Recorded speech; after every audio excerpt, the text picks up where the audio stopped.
ọpẹ́ ní tìrẹ. Ọmọ wọn láyé dùn Èkìtì, ẹnu ọpẹ́ rẹ̀ ò ní kan. Ó ti ṣọgọ́ta ọdún, oníjàṣe mọ́ lórúkọ Olúwa. Wá ṣọgọ́ ọ̀run, wá ṣògo òde òṣè la wá bá ọ dúpẹ́. David kì í jẹ yó kì í jẹ bá, kìkì ọpẹ́ ló ń jẹrẹ. Ọlọ́run tó dá ọ sí, òun la wá bá ọ gbéga.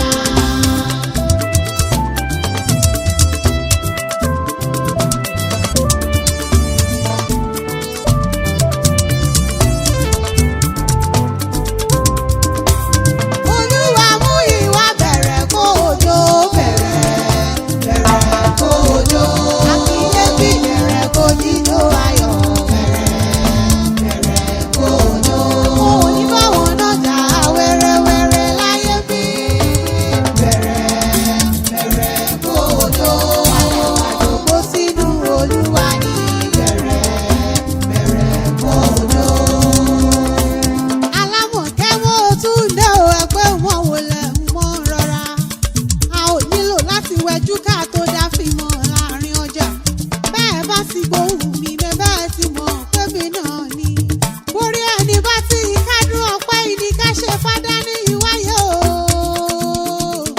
Torí ọ̀pọ̀ ọmọ ìní wọn padà lóòjọ́. Ogúnlọ́gọ̀ ni ó tilẹ̀ délé ayé tó ṣe pé nú ọlẹ̀ làlùkùtù ti ṣẹ́ wọ́n pa.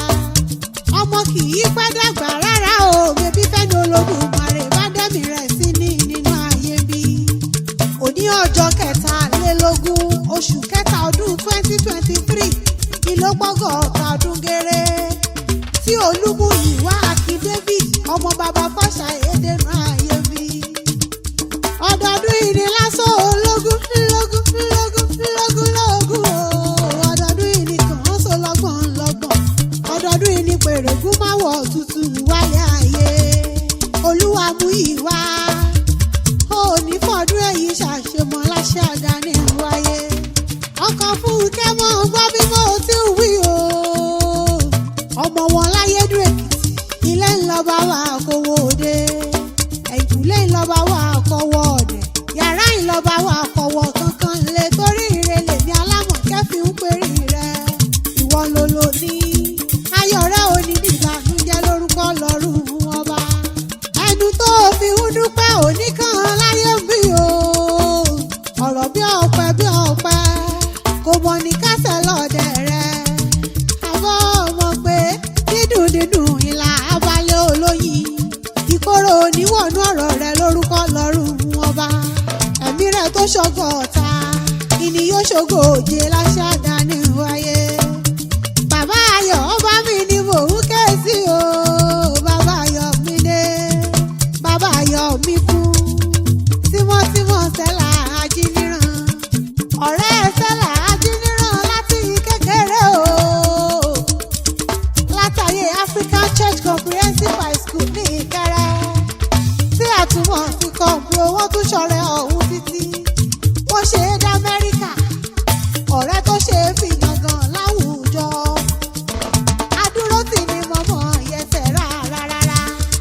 Ọ̀sì mọ́ fi gègé lọ́rọ̀ ẹnu mi. Àbọ̀ ọmọ pé nírè là á sọ̀rọ̀ àtàrẹ. Ire là ó mọ̀ fi péré rẹ̀ nínú ayé mi. Atlanta lọ́wọ́ tó ti ń pawó. Ọmọ nírajò gbèsàjò ògòrè òkòdélé lórúkọ lọ́rùn ọba. Adé orí Fúnkẹ́ ó ti gòkè àgbàlagbára Ọlọ́run ò nírèlẹ̀ láéláé. Ayé rẹ̀ yọmọ dára sí ni. Ó ti ìyá kárẹ́ èlé o, ọmọ wọn lẹ́kìtì kété. Ayédùn Èkìtì níṣẹ́ ilé àwọn bàbá rẹ̀. Ó ti ìyá kí n bá ọ délé. Ọmọ wọn lẹ́kìtì kété ńlẹ́ o. Ọmọ wa ọmọ ẹkùn ni wọ́n pò kí láwọn bàbá yìí.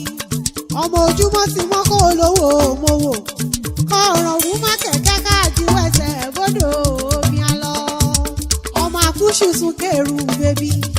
Ọmọ agúnyọ̀dà àṣeyìn ìdèké bí wọ́n bá a pa àlejò. Ó mojú ọ̀nì kéèbí pa.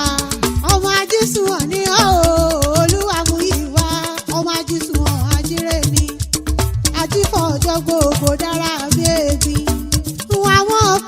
òkè jẹ́ ń dàbí onílé yìí o. Torẹ́yìn lọmọ alágbára àdéwúre. Wọ́n mọ̀ pé òòṣà òkè jẹ́ ń dàbí onílé yìí.